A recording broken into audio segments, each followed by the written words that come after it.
Good morning. This is yet another wonderful, wonderful day. We are just having a great time here. This is your morning digest, and we are glad to be able to come to you live from the Elevate TV studios and bring you this great show this morning. And we are going to be dealing with a great subject.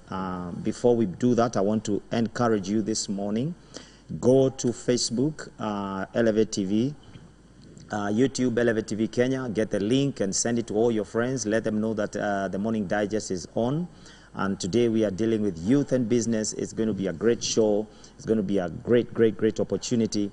And I have a great guest. One of the great things I like about this man is his passion for the young people and his ability to just use that to impact and be able to come out and reach out to so many of these young people that we have in this country. Now, look at these statistics. The Bible says, Kenya has about, it has a great youthful population, which is about, from the data of Kenya National Bureau of Statistics, 2019, this is it. We have 35.7 million young people in this country, and all these are below 35 years, and we are going to be discussing about this constituent which is actually rising. My guest today is Sakwa Masai, and I'll give him a chance to just introduce himself.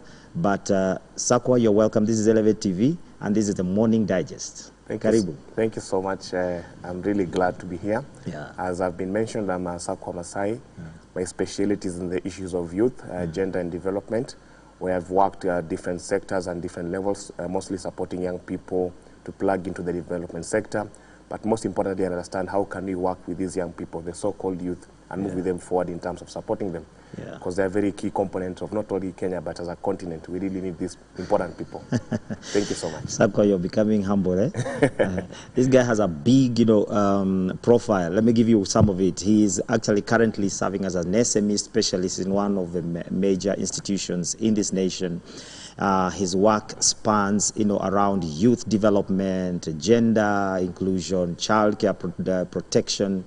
This man, enterprise development, and you've even served as a coordinator in West Africa. Yes. Outreach director for Good Pitch Kenya, associate business development consultant advisor at the Mathare Youth Sports Association. Yes. Real in the what Kenyans say at the ground level. Sure. Things are different at the ground. Eh? Yes. You've also got some great awards here. Most Outstanding Individual 2018. That is a Yetu initiative at the Aga Khan Foundation. Sure. You've also got the Invest Africa Passion. Need I say more? Somebody say, but do I say? Sure. Thank you. Tell me. Yeah. We have that amount of young people, 35.7 million. That is Kenya Bureau of Statistics. Yes. Saying that these are below 35 years. Sure.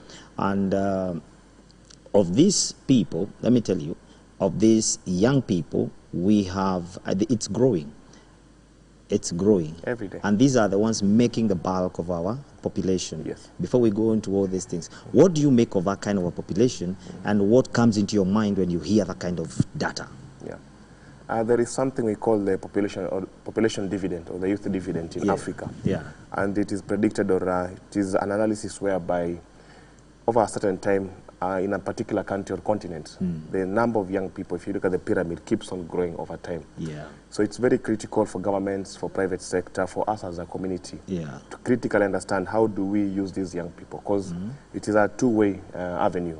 Either we use them for the growth of the nation, they form a very fertile ground for talent, for resources, for markets, for example. But again, they become a risk. How do we then tap into that potential? Because it's a very youthful population, very vibrant. Actually, they say they grew with in 2007. They grew with 26%. Yes. So, as you say, they are quite a risk. So it's a very critical point. How do we manage them? How do we close, for example, the skill gaps? How do we harness their potential?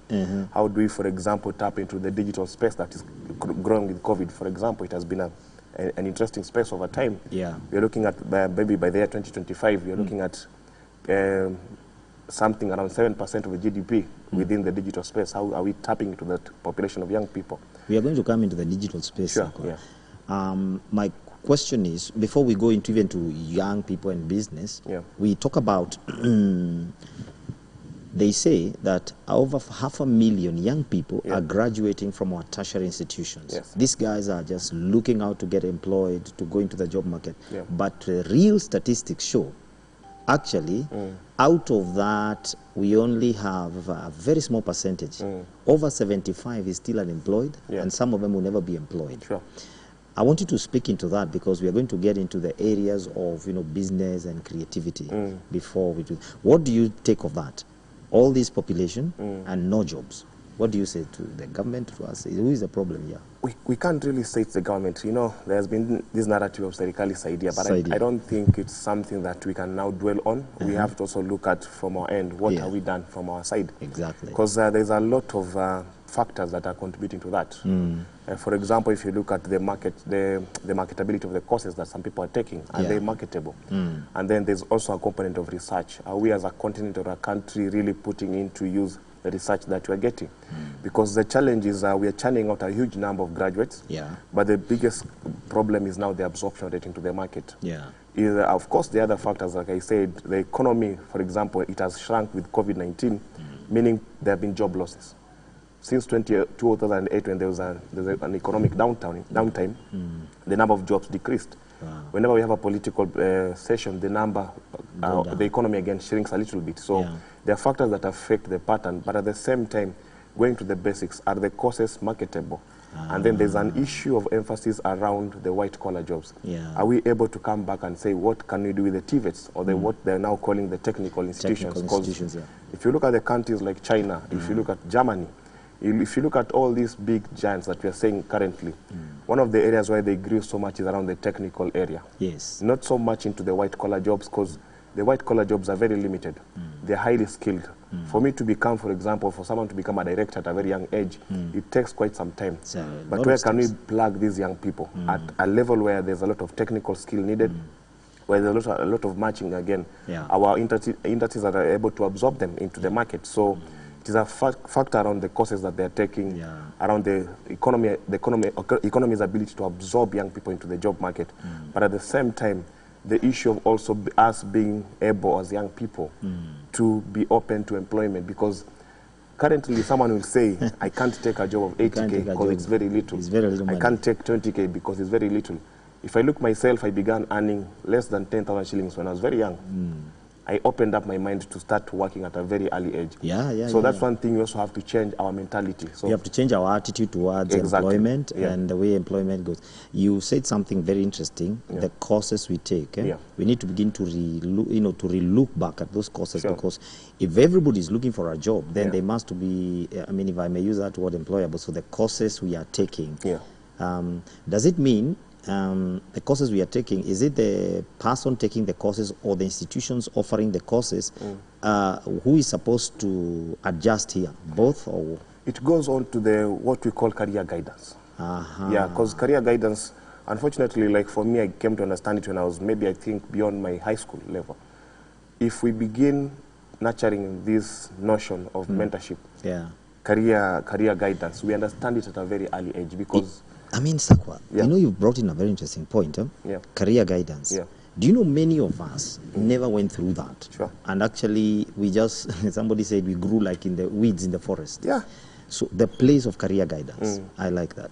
Because I will say at class 7 or 6, I wanted to be a priest. At some point, I wanted to be a doctor.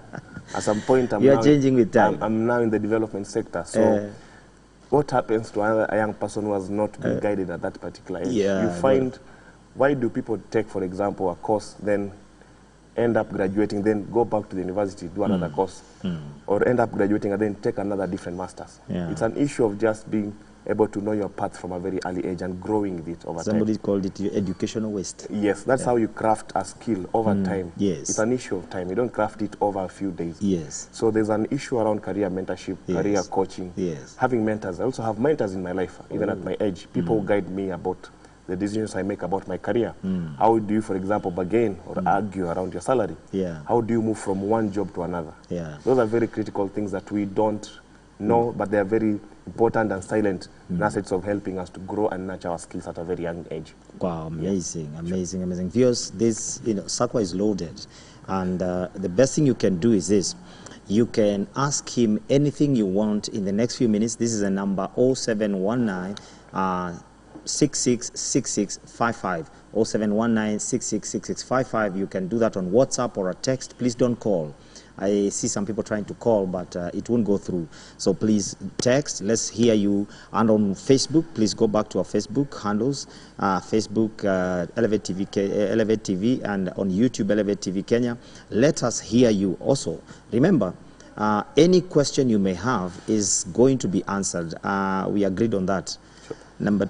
There's something you've just said. Those are very practical things people should be doing. Because one of the things, Sakwa, I discovered, we talk a lot of things, and especially somebody said English. But practical things are not brought to the ground. What can I do to increase my employer? My chances of being employed, if that's what I want to pursue.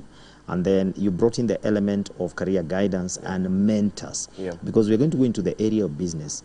How can someone, let me just say this from the onset, how can someone access mentors, or how are they accessed? We may be talking about mentors and we don't know how they're accessed. First, I would like to demystify the ideology around mentorship. Yes. A mentor is not a very special or a very successful person or a very huge person. I also believe, maybe my mentor is watching me right now. A mentor is actually people who are within our ecosystem, within our environment. Yes. Is someone who can just do what we call in simple terms hand-holding. Someone who's able to tell you this is wrong, this is correct, this is where you can improve, this is where you can change. It is as simple as that. People who work with you, they have accepted to not judge you, to not criticize you. Even if they do it is positive criticism, to just help you make the right decision. So it is more of a, if you've been to the coast, when the big ship is flowing, a youth is that big ship flowing into the harbor, there's normally a tugboat, which is the pilot, showing it the direction. It's as simple as that. It's as simple as because we want to make it a very difficult and big concept, but it's as simple as that. Working with people who understand you. Mentorship can vary. They can be, people can work with you career-wise. Some will mentor you family-wise. Some will mentor even sports-wise if you're a sports person. Or there are people who will mentor you 360 degrees, work with you across different areas of your life. So mentors are available? Yes. So build relationships. And it does not have to be a very old person. It's someone who can be, maybe your age or slightly older. Even a younger person can be a mentor. It's an issue of just being able to share the journey together. I think I like that, Masai. If people like people who have gone just ahead a little bit can begin to think like that, that I can pick up young people, I can pick somebody and we can work together. I can tell them what I know. And I'm sure that is available. Are you available as a mentor? I am a mentor to a few young people too. We may be talking and so they should be watching. They should be watching and see how you do this thing. Good. I want to shift this boat some way and ask you something about. We've talked about employability and things about employability. What is the place of the ICT? ICT is basically one of the great. It's a game changer. And the way Kenya is doing very well in ICT. And the growth and the expansion, it has changed the way we relate with each other. It has changed our communication. It has changed the way we work. Now people can work from home. People can work from any place. What do you have to say about it? Because you're going to look at the opportunities that lie inside this big, this big space. So first of all, we have to look at ICT as an enabler. That's what we have to first understand. An enabler. ICT is an enabler whereby I'm able to complete transactions, I'm able to reach a wider market. Because one thing that for example, China prouds itself around it is around the market. If we're able to reach a wider market, if I'm able to make my soap in Kawangware and be able to sell it to Kitengela, sell it to Bungoma or Mombasa, that is what ICT is doing. It's enabling me. It's also making it easy for payments. It's also making it easy for people to reach a wider audience. Audience, sometimes you don't have to necessarily make money, but inform, create awareness about your product, about your service or something like that. So ICT is a place that, as Kenya, we are competing with the likes of, in Africa, I would say Nigeria only, South Africa, Well, the people can give us a run for our money, but we are leading. Yes. In the region, in East Africa, Kenya is leading. Specifically in terms of SIM card penetration, in terms of ICT, internet penetration, for example. Yes. You will not be shocked to go to the village and find someone doing a live stream over there. Yeah. People are, everybody is now moving their small market into Instagram. Remember the guy who caused some mayhem in America was in a village I will not mention. You find that chief was tweeting. The late chief was tweeting in Nakuru. So tweeting chief. ICT is an enabler in terms of communication, in terms of opportunity. It opens up your perspective. It opens up the opportunities in terms of what you're doing. And as young people, there's one thing that they can really proud themselves in. Yes. They are easy, they are versatile, and they're flexible, and they adopt technology very easily. So that's one thing they can move with. They can move it from a point of being employed, also as a point of being self-employed, tapping into that opportunity. Let me ask you a question. Yeah. Are we harnessing all that potential? Are we abusing it, or are we? What are we doing with it? Because everybody has. If you go, I mean, right now, if you got into, let's even to a public transport vehicle, or even the train. We have now a train. 90% of everybody is on phone, with headphones or not. They are actually online.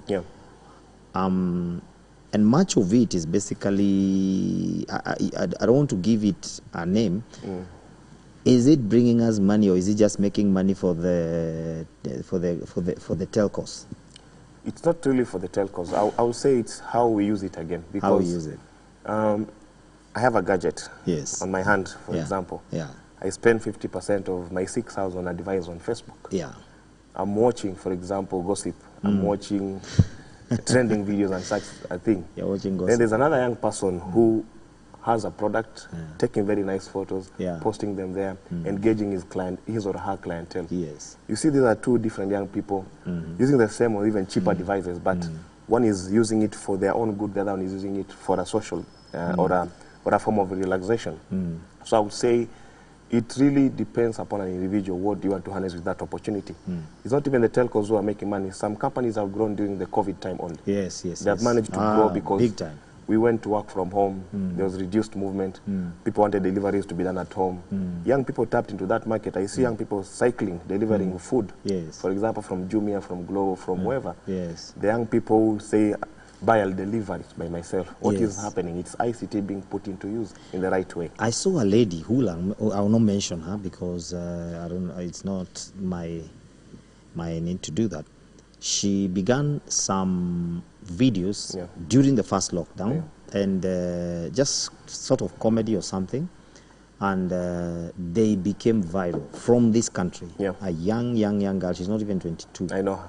You know her. And actually, currently, as we are talking, she's actually a brand ambassador for some of the global brands we are talking about. So, do you really think? Okay. And I think it should be. Do you think there should be some level of training around the ICT, the usage of ICT, and the place of ICT in the area of being, just becoming self-employed or financial independence? Yeah, actually, I would say opportunities exist. Wow. And some of them are even free. Wow. For example, if you look at a company like Google, they have done what Google Digital Skills for Africa. It's a free course. You take it for a couple of weeks. You do an assessment. It takes you through marketing. It takes you through building a brand online. How do you place your product? How do you do, for example, search optimization? Such small things are really what change the game in terms of how we're using the internet. So I would say the opportunities are there. And also it is a skill. We normally say, or I normally say, posting something online is not going digital, but it's how you engage your audience once you go online. Because you see, I can take a very nice photo of this glass and put online. But what is the story behind the glass? Was it made by people who come from a particular region? Once I buy this glass, I help a particular group, or some of the money goes to help educate children. There's also an issue around people are becoming more conscious consumers of what they're doing. So if I'm making beads, for example, we all have them, the Kenyan branded thing. Do you have a story behind it when I'm selling it? Or am I just selling, there's a Kenyan brand, it's 500 shillings. Tell me the story behind it. I want to hear more. Actually, storytelling is becoming a life skill. If you can't tell a story, then you can't sell. Do you know I saw the story of Kikoi? Yes. Kikoi is an African brand, but I saw it from an Asian perspective. From an Asian continent that is selling kikoi, and they even have a story that touches Asia and Africa, but it's not Africa benefiting from that. So it's an amazing thing. Now, you know, we are going to deal with this thing until somebody gets help. And one thing I like about you, Sakwa, is that you're so practical. So practical, because, and I really appreciate you for that, because many people, you know, talk this big English, you know, this big English, and then finally we leave people afloat. I like that aspect of the digital space, and the opportunities are available. Now, let me show you something I picked up. It says, this young population, this population that makes approximately about 75%, that is a youthful population. And this is what somebody was saying, that they feel they are unemployed, marginalized, and this is what, and they are marginalized in terms of access to opportunities, representation, participation. Do you think that's a correct statement? After what you have said, do you think that's an accurate statement? And please demystify that thing. Yeah, okay. I wouldn't like to put a blanket judgment and say that it's correct or not. But again, it comes to the issue of working within our environment. Number one is this has been a big challenge in Africa, not only in Kenya. The rural-urban migration. We all, or most of us, believe we have to get an opportunity in the city. In the city, big That's why cities. we're having traffic issues, accommodation issues in Nairobi. But leave that alone. Coming back to the issue of the youth is, can we tap into the opportunities around our space? Or we want to move to the city? We want to go to the Shamba la Mawe and hustle there. The city migration is the thing is, if you go to the coast, you find beach boys working within their space. They'll sell curious stuff, they'll do the beach trips, they'll work for you. If you go to Kisumu, the young people there will try to harness the fish business from the lake there. What they're lacking is how can they freeze the fish or preserve the fish? How can they reach a wider market from there? Because once we localize, and that's why Tibet is becoming a critical component of how we want to handle the youth issues. Can we empower them from where they are? Can we, yes, car washes are good, but can we go beyond the car wash? Because everyone will give them the car wash thing, but how do we manage? Do we give them the skill? Because apart from just saying there is no employment, someone tries, but are they empowered to do that trying? You've touched on something, Sakwa, car wash business. Everybody seems to go that way, but what happens that, let me give you an example. I saw a guy. He wanted to sell coffee. Actually, water, not coffee, water. You know, this bottled water. This is what he did. Everybody was doing water. So he decided, I'm going to, because he comes from a water background, he's educated, he knows what people need. So he decided he's going to educate people about water. So when he bottles your water, he has a story behind it. Anyone who works for him, they go through a training, an exam, and they get a certificate. Then they go to work for him. Okay? Can we do the same for car washes? Because I'm sure you've taken your car somewhere and somebody messed it up because they used maybe the wrong, the wrong soap or the wrong cloth or whatever. Is it that then it doesn't become a business, it becomes a time waster?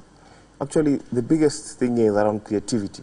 I always use this analogy. When you drive anywhere in these Kenyan highways, whenever you get where we have bumps, one person will come, when they erect a new bump, they'll start selling maize or tomatoes or bananas. The next bump. The next time you drive back to the city, you find 2 people. When you go back again after 2 months, you find out there are 10. So what are we doing? Replicating. Bump business. We are not becoming innovative. We only think because this person has done this, he or she is making money. We are going to come to innovation. We get there. Because Kenya is known. Incidentally, Kenya is very interesting. Is doing very well in innovation, and we are going to get into that. We are about to go into a break, but I want you to look at that camera, Sakwa, and this is what I want you to do. Tell somebody they don't have to go to the city. Tell them they don't have to do just the same what everybody else is doing. Please talk to somebody. So I'd just like to tell the young people that as much as we all want to be within this big city, there are opportunities that lie wherever we are. We can go to the local county offices. We work with the local government officials over there. There are NGOs working within where we stay. Have we really tapped into that opportunity? have we been able to harness the skills that we are given, for example? You learn something from school. Are you doing something beyond what you just got from school? So I would just like to encourage young people to be a bit flexible and also adaptive, because one thing we don't want to do also at our age, we want to age towards a particular social categorization, but I would say channel your journey as an individual. Once you take that approach, it becomes easy to understand, because at the end of the day, it's more around self-awareness. The more you understand yourself, the more you're able to chart your way forward in terms of being a better young person. Thank you. Wow, wow. Yeah, there you got it. Listen, we will go for a break shortly, but I want you to think about this. Is what I am doing a replication, an innovative thing? Because we're going to come into ideas after the break. So we are going into a break right now, and I want you to begin to think like that. But before you sign out, I want you to send your text on 0719666655, and we are going to answer you. And you can send it on Facebook and on YouTube. And those of you who are actually on Elevate Television, you can do the same on text and on the social media handles. We go for a break. Stay tuned. We are coming back, and we'll be discussing matters ideas, matters innovation, and this is going to be beautiful. Let's meet after the break.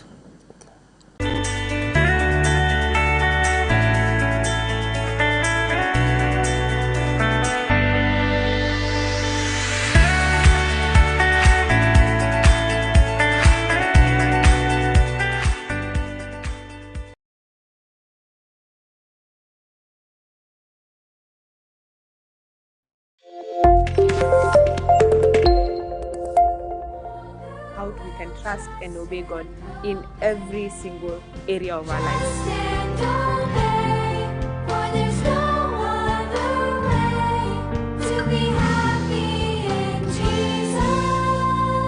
Who knows who the three sons of Noah were? What were their names? Yes? Shem, Ham, and Japheth. Now we are going to make a boat like this one. This one right here. Can you see it? It's gonna look like this when we finish. Just as Christ loved us and gave himself for us as a sweet-smelling offering that pleases God.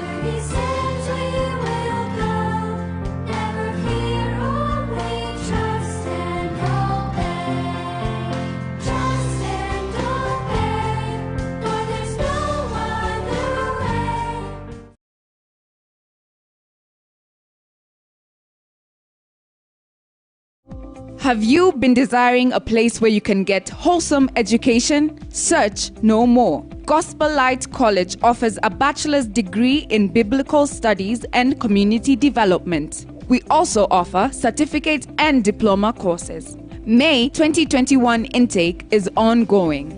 Book your slot today by calling 0713663117.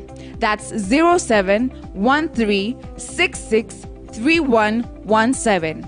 Gospel Light College, equipping you intellectually, socially, and spiritually.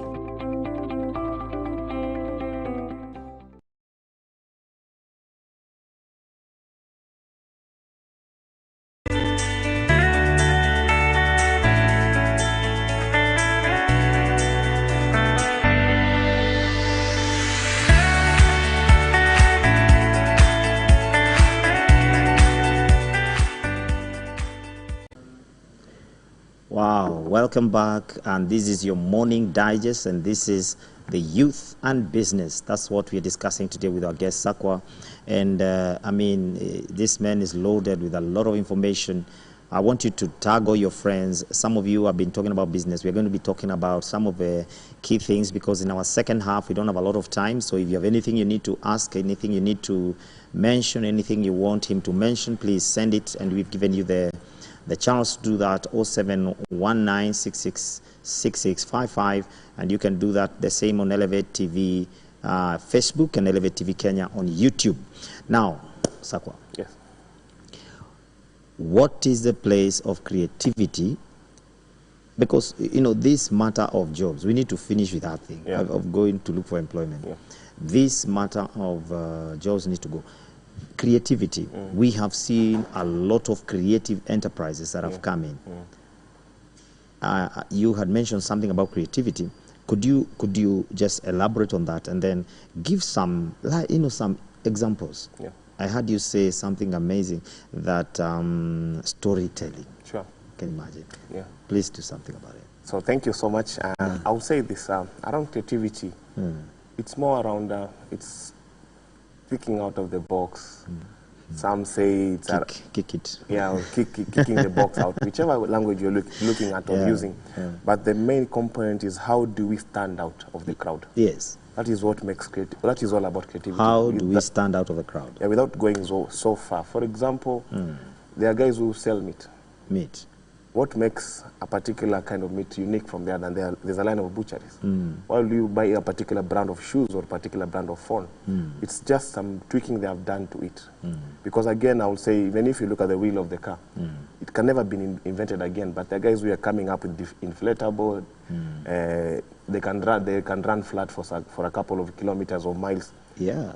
It's just around looking at the same thing, changing a very small bit of it. Yeah. I will use the Japanese philosophy of Kaizen, constant improvement and change.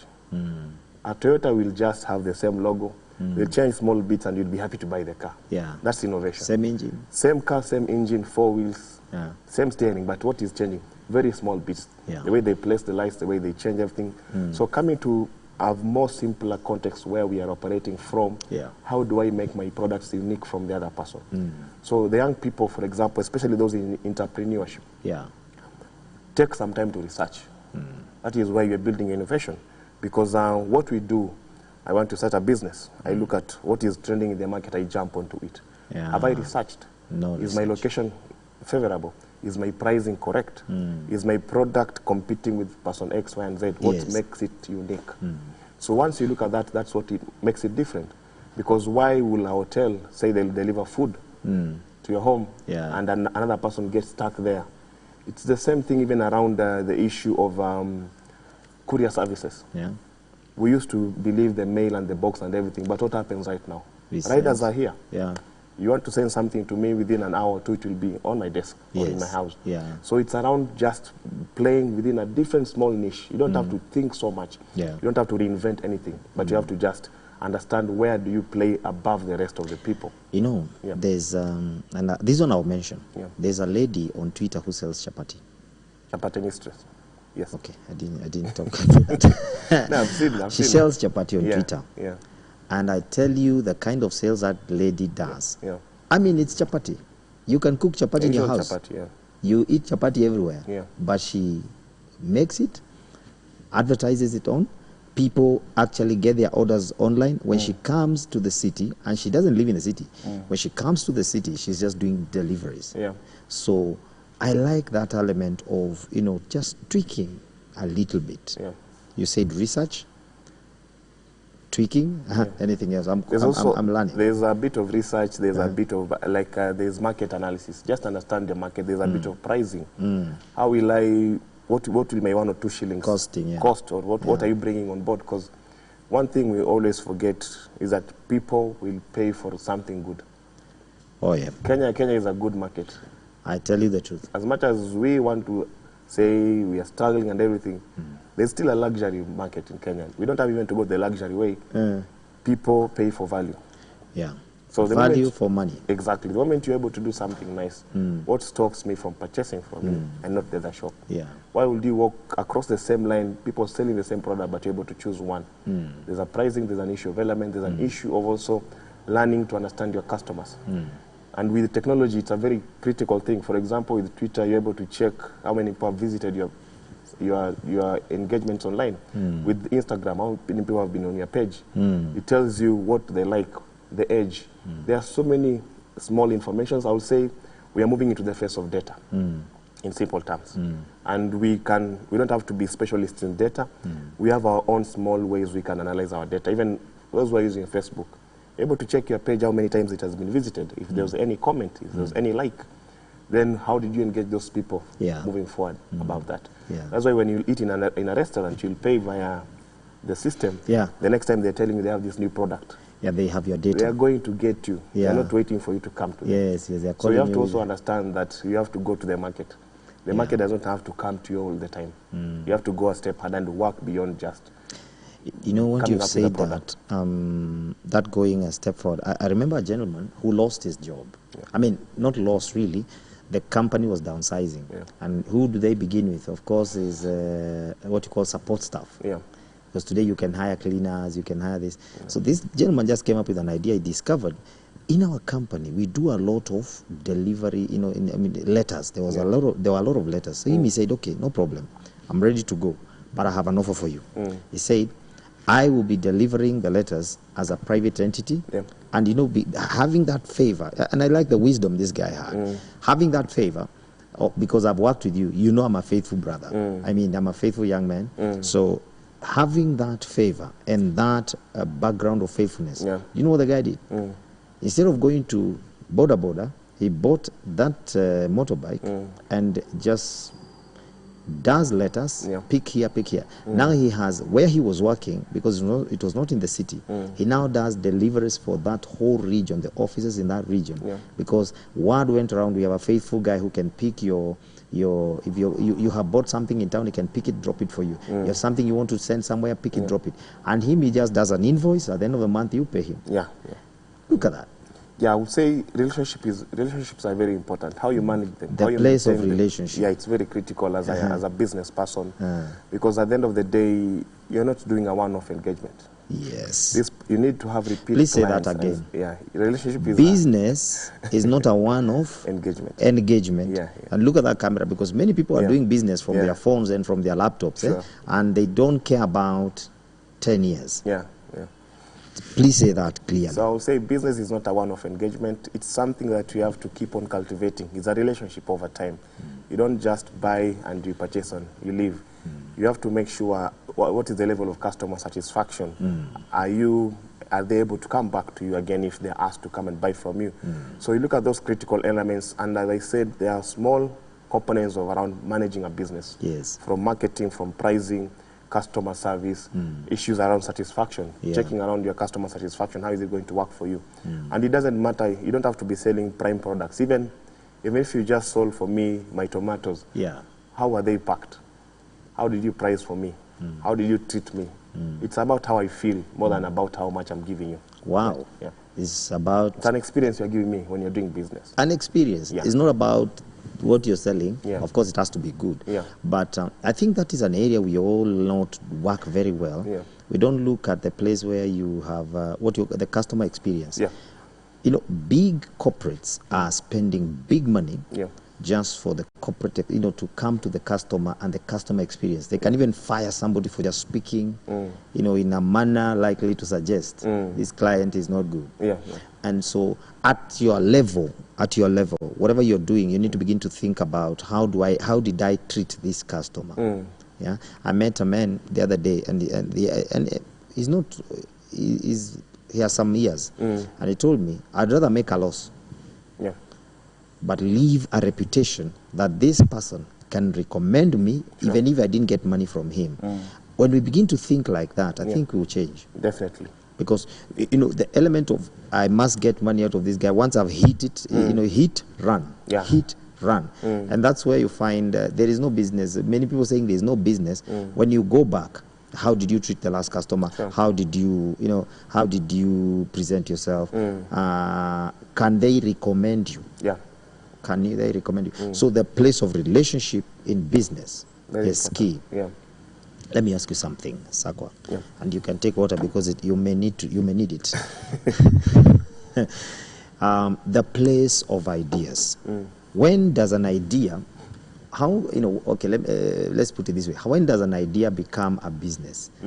Or how do you check, is this idea going to money or is this just an idea? You have worked around young people, nurturing them, and being able to bring those ideas into something on the ground. How does one pick the ideas and what can they do with them? I would say it is less about the business to some extent. It's more about the niche or the problem that you're solving. Because if I come to the market, I have to understand the pain points of the client. As I said again, research is very critical. Just understanding the consumer. You have to develop a character and understand who this person I'm calling my consumer. So the idea must be geared towards solving a problem. You have to think about the end user at any given day. Wow. You don't think about, yes, you think about yourself as the entrepreneur, but you have to think about the end user. How is this person going to feel? What are they going to experience? What is going to be the end outcome for it? Because I'll say, for example, if we are looking at... You know why I'm laughing? Because a business is a mode of solving a problem. You know why I'm laughing, Sakwa? Yeah. I'm just thinking about this young man who say, I have this great idea. This thing is hot. Yeah. It can be great to the person. To him, eh? So you brought in the aspect, the end user. It has to be about the end user. It has to be about the end user. Because at the end of the day, a business solves a problem. Wow. If I'm doing a matatu business, I'm helping people move from point A to Z. They go to work, they go to hospital, they travel to the village, such a thing. If I'm doing the business of selling water, I'm helping address the issues of access to water, access to clean water, for example.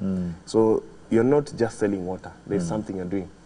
If you're selling communication, you're enabling me to communicate with another person or interact. You're not selling that phone. You see the way you're thinking as opposed to how a person will think typically in a business. Yes. It's about solving a problem. Once you understand the consumer pain points, then it becomes easy to say you have an idea. You have an idea. Because the idea is not to open a business. Yes. That is what everybody or anyone can do. So but we need to demystify that. Eh? Yeah. It's not just opening the business. No. The business must have a good idea. It must be solving a problem. Yeah. There's something you have kept repeating, and I want you to break it down. You know, sometimes we may use words. The impact of words is very key. Yeah. You know, that word research. You know, when the word research, there's somebody think when you say research, they remember their classes and the trauma, or maybe some of them even don't know what it means to do research or how to do research, because I mean we learn that in higher education. Yeah. How can one access research easily depending on the kind of business they want to take up? I think I'll use a story to answer that. Please do. So, you like dressing so well. You know Gikomba has some of the best things you can always get there. Gikomba market, you always find good stuff there. For the ladies, for the gentlemen, even for the house, curtains and everything. Your only fear is you don't know how to get there. You don't want the hustle and bustle of that whole market and everything. So someone comes up with an idea, they understand this person wants item 1, 2, 3. The only problem is to get to that market, do the digging. Yes. I've been to the Mtumba, you lift the clothes up, you look for the base of the curtains and everything. Yeah. So this is a problem that this guy is experiencing, or this person is experiencing. And I've understood that is a problem they have. So if I get that piece of cloth at 100 shillings and add my 150 to mark up for the cost of going there, my time and everything, and sell it at 300, for example, or 250, I'm solving a problem. Yes. I've understood the issue that was happening to this particular person, and we're all living happy. It's a win-win situation. Yeah. I'm making business by going the extra mile to dig deep for you, while you're seated at home and deliver these products to you, or bring them to a place where you can access them easily. So coming back to your question about research, it does not have to be a lot of data, a lot of analysis that we have to think the classroom ideology. It's basically being able to just pick the important bits around your information. Yeah. If I'm a Mamboga and people keep on asking for spinach and I'm selling skuma, it should hit my mind I should reduce the amount of skuma and also add some bit of spinach in the market so that they come. Or introduce another one. Or I know on Fridays people like to buy nyama. So if I'm selling this, I'll add mayai there and nyama and maragwe to make these things work. The same thing if you're selling products, I'll come maybe to a place where we can maybe relate to. Students don't have the time to cook.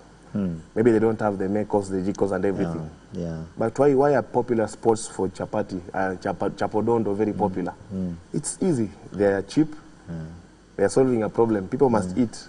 Now, chapodondo is only for legends. This one is not for everyone. Legends know what we are talking about. Chapodondo. Yeah. So they know they'll access this particular product. So it's people have sat down. They didn't do a lot of heavy lifting. They just understood this is a small problem that we can solve, and then they brought the solution there. Yeah. Yeah. There's something you've said about Mtumba, second-hand clothes. I don't know for me, this is my thought, because is it an industry that is killing creativity in terms of production for us, or our production, or do you really think it is solving an economic problem, or is just creating? Because everybody, you discover, many young guys, when they leave school, that's where they run, the first place, the first business. And actually 90% of young people, their first business must have been Mutumba business. They pick clothes, they take there. It's been there for many years, but do you see it ending? And should it, sometimes when you look at it, and are we really going to become a productive country with that thing? Actually, I would say magic is happening around the ecosystem in that, first of all, we have to acknowledge the fact that people have been educated through Mutumba. Yes. It creates jobs. Yes. It creates revenue through taxation and everything. Yeah. So it's not a bad thing. Yeah. It has its own way of being moderated within the policy framework that is there. But coming again to I would say the fashion industry, yes, there is innovation, there is design. Yeah. Initially, it was looking like a very big idea from Europe or wherever, but now, if you sit down, there are so many young people. If you go online on your phone right now, they are doing great stuff. Yes. You'll not walk within the street and fail to find a Kenyan brand. So I would say it is just a matter of market growing with time. Some things have to happen naturally. Actually, there's hope. Yeah. There's hope. There's a lot of room and hope. Designers have increased. And actually, people have begun to see design as a it's not just something you do on the side. Yeah. It's a fully fledged, full-time business. Because I would say, for example, it used to be kitenges only that our moms used to wear. We used to know there's a fundi there doing it. But now, if you walk within the city, there are very nice suits. Yes. You ask someone, it was done somewhere within Accra, within wherever they were doing. People are able to sit down and come up with their own designs that are local. That even our big people around the country or celebrities are wearing locally designed attire. So there's room for fashion, there's room for innovation in that particular space. Mutumba is not killing it. It's just an issue of pricing at the same time. Yeah. Like I would say, each sector has its own consumer market. Yeah. That's what I would say. Everybody, every sector has a consumer. That's the good thing around a free market anyway. Yeah. Wow, that's great. We are doing well. I think our time is getting spent well. It's not getting wasted. And I'm really glad that you came, Sakwa. You have done quite well. There is the place of creativity. We have talked about that, but I want you to think about arts. Arts.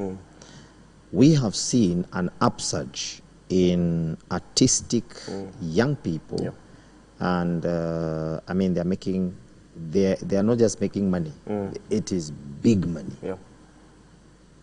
I want you to encourage somebody on that camera and tell them some people ignore their talent. What is the place of talent and going into entrepreneurship? So I would say it's not contrary to what we used to understand maybe in a younger generation, in that art was meant to be a passive kind of a career. And as you talk, Sakwa, I want you to talk, remembering this. You may be talking to somebody who began doing something that the parents, so this guy is joking with my money. He needs to refund my education. In Swahili, we say, anirudishie fees. Because what they went to school for is not what they are doing, and they seem to be pursuing, I had this parent who was saying the boy went into DJing. And even the neighbors came to see the mother. They say, your boy has just become a criminal. Because one, his business is at night. He is only playing music. You know where that will go. But the other day, the young boy got, media is evolving. The young guy got a very interesting opportunity to do the same DJing at a global platform. He built his mother house. So I will say that you can build a career through art and through all these other skills. There are people they are learned, but they are still able to use that particular skill they're having, because one thing you have to know, it's also God-given. God, we always even read in the Bible, you're given talents. How do you calculate them? Yes. How do you cultivate them, Yes. to be able to, are you able to bring multiply profit. yours, or you are just keeping them buried on the ground? Buried. Or you said you are keeping them there over time, because we also have, we all have a God-given gift that we have to use over time. There's a career that you can chart, there's a hobby that you can use, and eventually you can also use a passion to make money. You can also make a living out of the money, out of the talent that you have. So I'll just say to that young person, harness that potential you have. Don't lock yourself, don't work in a silo. That's what I would say. Try to reach out to other people within the space who can mentor you, who can support you, who can open your horizon. Because again, for you to really open up and understand how your career or your art can be used competitively, you also have to understand what is happening within and without you. Because again, the issue is if you localize your thinking to a particular area again, the risk is that you'll never grow, you'll never understand what is happening within your space or outside your space. So it's an issue also investing in it. Take time to grow it, take time to understand it, take time to work with other people who are willing to support you through that journey. Should we begin to say something? I think we need to begin to think about this space that is there, of being able to say, I have been here, how can I help some people? And opening yourself to be able to be accessible so that people can come to you. And those who need that mentorship or that support, being open enough and say, I need someone. I think we are going to create a very, very great community when we do that. Let me give you something here. Because we are closing, we have less than 5 minutes. What would you call is the reason for those failures, so that people now begin to, so then we should be saying this is it a reason we are giving, what you call a lazy reason, that there are no jobs? Is it because we are not exposed enough? What is the reason of the failures to come up with a vibrant, business environment among young people, or ideas, or even enterprises? What would be the failure?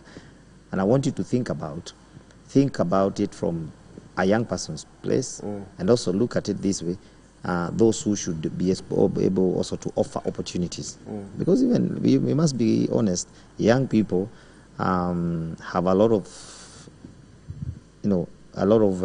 things to deal with to come there.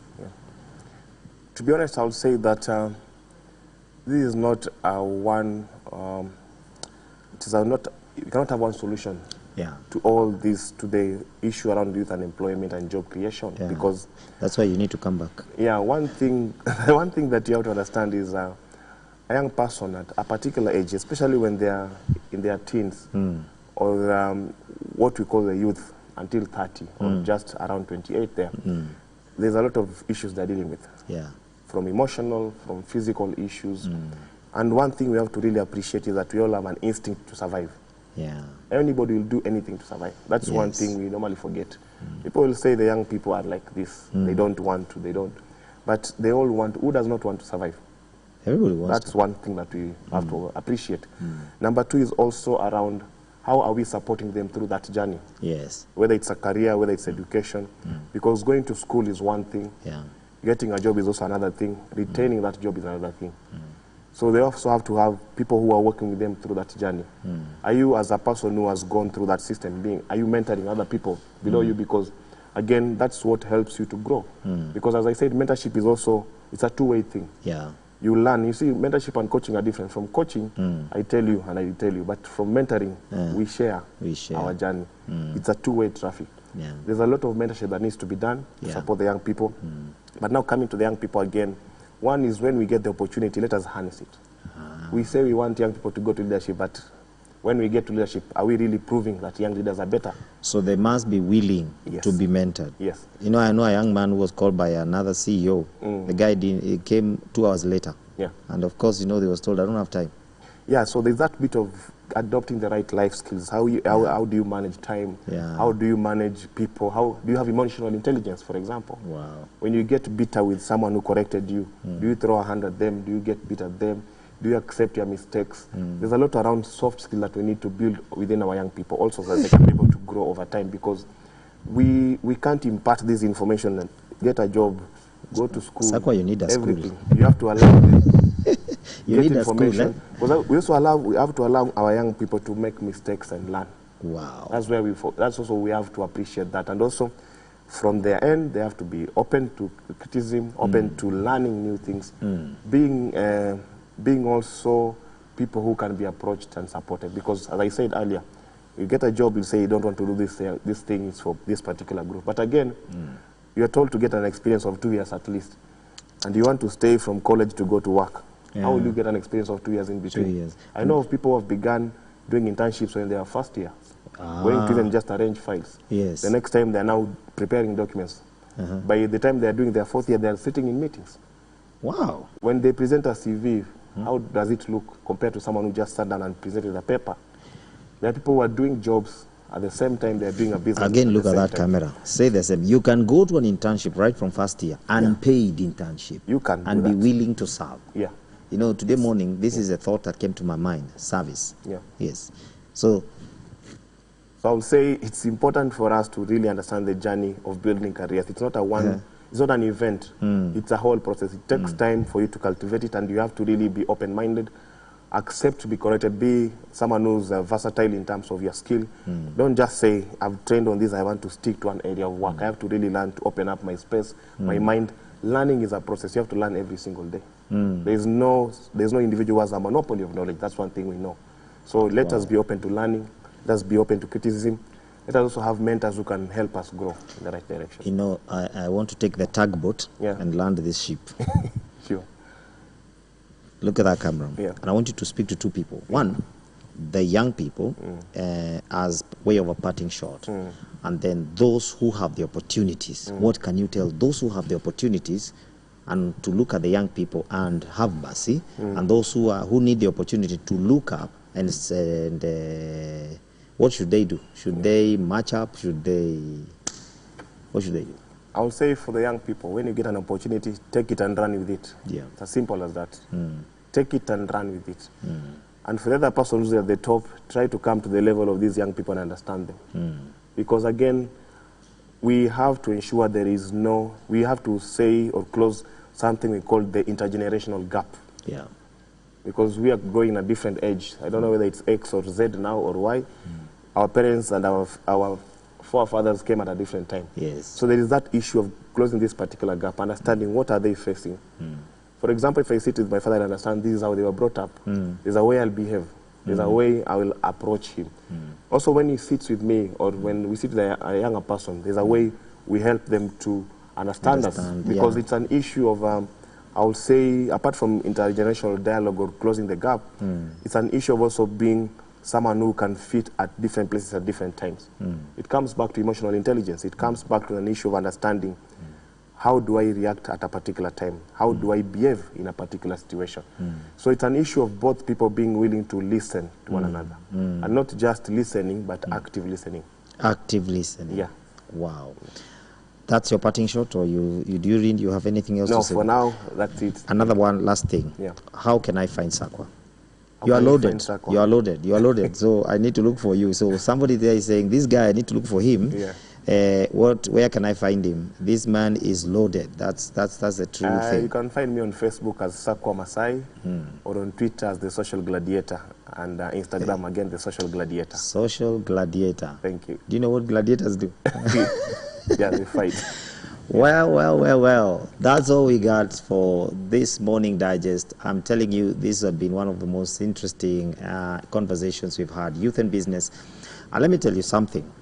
As we look at this subject, listen, at Elevate Television, you can get to us through the social media handles, through our YouTube or Facebook. Ask any question or our text 0719666655, and we can actually connect you to Sakwa and even organize that he may speak to you more at a personal level. From what I know him from, he is a man that is willing to stand with any young person that is willing to be held the hand. That's all we had for today. I want to sign out and say I'm Moses Mururi, and my guest had been Sakwa Masai, and that's all we had today. Have yourself a great day today. Thank you.